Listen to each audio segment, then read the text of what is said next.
We could put them in your yard. You could just have random people walking in. Just taking. All right, mashup. I'll start. Nap cafes. So the idea is you have soundproofed blackout cubicles with a comfy chair and a fan, and maybe it pipes in ambient music or ocean sounds or whatever. Yeah. So you're in the middle of a busy city, and you go in and you pay your $10 or whatever, and you get a half hour, an hour. You can read a book, you can check your phone, you can take a nap. I just love the idea of just kind of. I know they have something at I think in Frankfurt. The airport in Frankfurt, Germany, these nap pods. Nap pods. And there's like this lineup of pods, and you can go like in. Like enclosed? Yeah, they're like these little white pods. And it's like you slide the door open, you go inside, you pay, and it closes it all up. I think for travelers, sound on, and you can lay down and take a nap. Yeah, in the airport. Yeah, I like that a lot. Maybe this could be an urban version of that. I don't know. Yeah. We could put them in your yard. You could just have random people walking in, just taking over your yard. Slumber party rentals. So kids have slumber parties. And I think this is actually possibly a thing already. And I should preface by saying some of my ideas today are going to be a little more just ways to execute on possibly existing ideas. But sure, but we're no strangers to stupid ideas. No. You have them all the time. As a user, as a consumer, I would call your service that has slumber party rentals and say, my daughter's having a slumber party for her 10th birthday. Right. And you would offer theming, you would offer different sleep modes. So you might have tents, you might have hammocks, you might have, just different things. And it's funny, my daughter just had a slumber party, and it never occurred to me that you could make it a themed event, you know. Sure. Yeah. Maybe have certain games that go with it. No, right. And princessy or anime it's like the idea you had about the party in a box. It's almost the same idea. Yeah, same kind of thing. But just themed slumber parties. I'm sure you could branch onto other things for that too. Yeah. A data repository of failed startups. Things like the industry it was in, its size when it failed, the stage at which it failed, its years active, and key reasons for failure. And I forget where I read this, but they were saying also maybe a space for info about the founders, their journey, as a way for founders, because you see this a lot on Reddit. People talk about, oh my gosh, just learn from my example. Yeah. Or I have started 10 successful startups, and here's what succeeded. But I actually am particularly interested in the fact that this is failed ones. Right. Behind every successful entrepreneur, they have 50 losses out there. Yeah. You know? Not everybody. I mean, there's people that are lucky and hit it first shot or second shot. Yeah, you never know. Right. But people that are hustlers typically have a bunch of failures. And so it's good to see, hey, I'm not alone in my failures. And I also like the fact that it's concentrated knowledge-based type information. You're not once again having to launch yourself into Reddit threads and figuring out what worked or what didn't work for startup. Right, it's a place to go and actually really a true data source. Yeah. An AI homework checker app. Right now. Okay. And this came to me because my daughter makes total sense. My daughter's had her math homework, right? And so she had her worksheet of math problems, and she's like, can you check this for me? And I do it all the time. I check her homework for her to help her learn, but 99% of the time, it's all correct, right? So she's pretty good at math.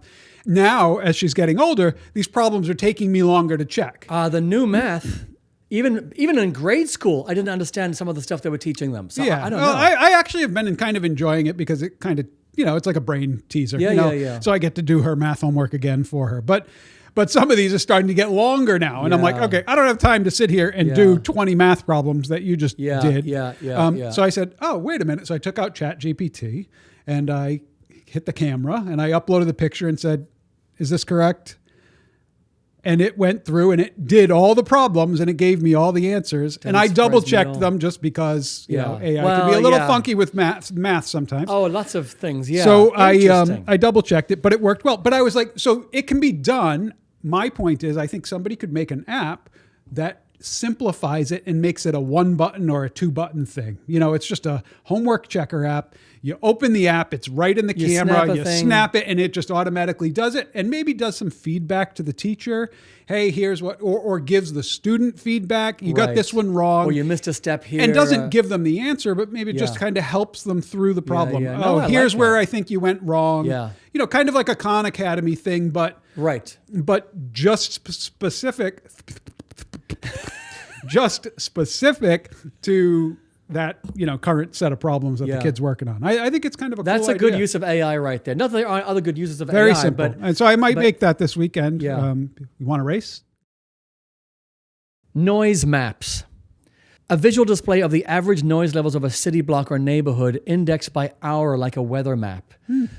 So that for people who are buying homes or renting or moving to, because they're going to college or whatever, I don't know. I think it's great. Yeah, I don't like noise. We live in near a noisy street. I can't stand it. Ambulances, police, It's funny. We were having this conversation the other day. When we bought our house, we came here multiple times, a half dozen times to check out the house. Yeah, like just hanging out by the streets. And we came when nobody was here. The house was empty, so we weren't bothering the existing owners or anything. But we would just come and we'd spend like a half hour hanging out in the yard, sitting at the car, and it was like silent. We were like, oh, this is so great. It's so quiet. Yeah. We just happened to hit the lottery on those days because since then, now we live in a fairly quiet neighborhood, but since then, it's been like, oh, well, this neighbor's noisy and this thing and that thing. And, and it's like... I think you'd have to come multiple times. I think the noise map would be a pretty good thing. And maybe it's crowdsourced in that people can put their phone outside on, with some app that automatically... Like a little decibel DB reader. DB reader and do that. Yeah, no, I think that would be interesting. I just think, even just to go and stay somewhere at like a B&B for a weekend, is this going to be in like a really crazy area? Leaf blowers going nonstop, lawnmowers. Yeah. That's our neighborhood is one of the big things. It's hard to avoid that. I'm more like bus routes, big busy streets, or just busy neighborhoods, that kind of thing. Electronics recycling pickup. I know these things exist, but there must be a better way. Our TV died. We had a huge TV. It died.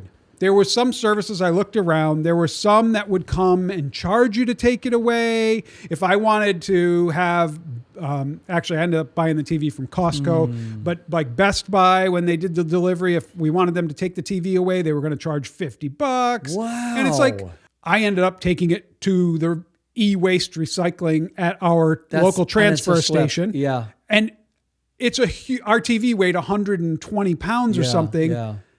And it was big. It was a big screen TV. Yeah. My wife and I carrying the thing, fitting it into the car. It's like a pain in the butt. I don't have a pickup.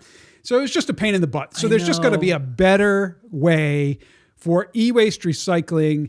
And maybe there is in certain areas. I'm sure there is. Let us know. But I would think that there's money to be made. And I know there is. After doing some research on this, there's some money to be made in the recycling of the plastic, the glass, the electronic components, etc., as well as some people strip components out of the TVs. Right. I think there's something to be done there. No, I agree. And the same goes for battery disposal. We just have this little thing with batteries in it. I don't know where we take them. Yeah. But it's just building up. And I have got a bunch of old computers and parts just piling up. I know. I have so many old computers. Yeah. That guy. A page dedicated to calling out bad drivers with snapshots of their car and of them if you can get them, because I feel like this plays into the same idea as websites where you can't be anonymous. When you can't be anonymous, you can't be an You behave better, yeah. You behave better. We see this. What's your problem then? We see this with some, Discord channels. Yeah. Or we see it with some sites or forums. Where you have to get confirmed as a member or whatever. Yeah, and then I think if people were somehow identifiable, not that I want to go out there and start a massive doxing campaign, but I do feel like people might be a little better behaved on the roads if you knew that there could be someone out there with the app and their phone. I don't know. I mean, people all have phones on there. I just feel like it's too much of a Wild West out there sometimes. People just not giving a total crap about anything. I don't think that's limited to driving. Not at all. I think it's just people. We're showing our age a little bit. Yelling at old man shouts at cloud, but we were just on vacation. We were in Disney World and we saw it. and it's a regular complaint amongst people out in the public that, like, oh my, can you believe that behavior? Yeah, people I know, just doing stupid things. It's just like, society, come on, I guess. people, do better. A downsizing sell-off agent. Now, downsizing is a trend that happens typically as people of our age and older start to... Our age? What? Yeah, start to have their children grow up and grow out of the house, and they become empty nesters, and then they sell the big house, and they want a little apartment or condo. An agent comes in, gives you a price for all the stuff, and they take it all away. Now, obviously, you're not going to make any kind of money this way. No, it's not about it's not about wringing every red cent out of it. You're just going to get a little bit of value for stuff that you're not going to use. If you want to sell everything on Facebook Marketplace and eBay, all the work with that, there's a lot of hassle along with that. I'm thinking more like when it comes time, you know what? We've gotten good use out of 90% of this stuff. And it could be everything from your furniture and appliances down to silverware, housewares, that's right. Clothing, like anything. Basically it's like an estate sale where you go in and there's somebody managing the estate sale. It's a company that manages the estate sale, and they sell off everything in the house. And it's that usually after somebody had passed away or whatever, and everything in the house has a sticker on it. It's the pain in the ass factor. You're just basically paying for the option to have someone do the grunt work for you, basically. And then I could see it on the flip side, and maybe it's the same company that does this estate or this downsizing sale. They could also outfit people in new downsized places, and maybe they use some of the same things. Almost like they're the moving agents. So like they, like you say, I buy a new condo, I don't have any furniture, whatever. They could say, hey, we've got some great furniture that's not, barely used. We've got some, oh, you need a new TV. We've got a TV. You need some silverware. We've got silverware. Maybe, I don't know. Startup Omegle, a randomized chat/meeting platform for founders, like speed dating, but for entrepreneurs. It's and it could maybe start with something like a hackathon, where I'm not sure how that would work, but to kind of get that critical mass going. And just randomly matching people. And it could be like the speed dating. You're not there for more than the time that you want to be. If you end up really having a lot to talk about, keep chatting. Yeah. But otherwise, maybe it's like a courteous 3 minutes. Yeah. And what is your background? What is my background? What are you working on? What are you interested in? Because all I see right now on social media is people talking about they're either looking for founders, looking for advice, or wanting to know more information about things they can invest in. Right. And I feel like I just like the idea of it being randomized. So you're not always talking to people with the same background as you. Just because you are used to talking to, let's say you're in finance. You're always talking to finance startup people. Right. What happens if someone, you might get a really different perspective from someone who only ever does, biomed. It could be anything. It might be an interesting way to. A local party bartender, but on a small size. So you can hire bartenders for parties. Right. Currently. If I threw an event locally let's say for entrepreneurs, I could hire a bartending company, like I could hire a caterer. And there's some catering companies that have bartenders built in, whatever. Right. But I'm saying this is more a job for a single person that's interested in starting a new business tomorrow, that is good enough at making drinks. They could post some Facebook ads and get some work tomorrow, focusing on parties of under 50 people, under 20 people. So not real catered events where you pay a lot of money for a bar. For example, I go to neighborhood parties, let's say one of our neighbor has a party. We go over there, there's 20 people. We bring our kids and there's a few different families there. That sort of thing, where you just come in. Hey, we've got a bartender. They're here for 2 hours. Yeah. And you just come. You've got a little group of drinks that you regularly make. Maybe you let them choose from a menu of 20 drinks or what have you, and they bring everything with them, so you don't have to set up the bar for your party. They just come in. They set up the bar. They make drinks for you. I could see paying somebody a couple $100 to do that. Hey, I'm making burgers on the grill because we're having a bunch of people over. I don't want to worry about the bar. I could totally see people in my neighborhood being like, yeah, that's a great idea. I'll use that.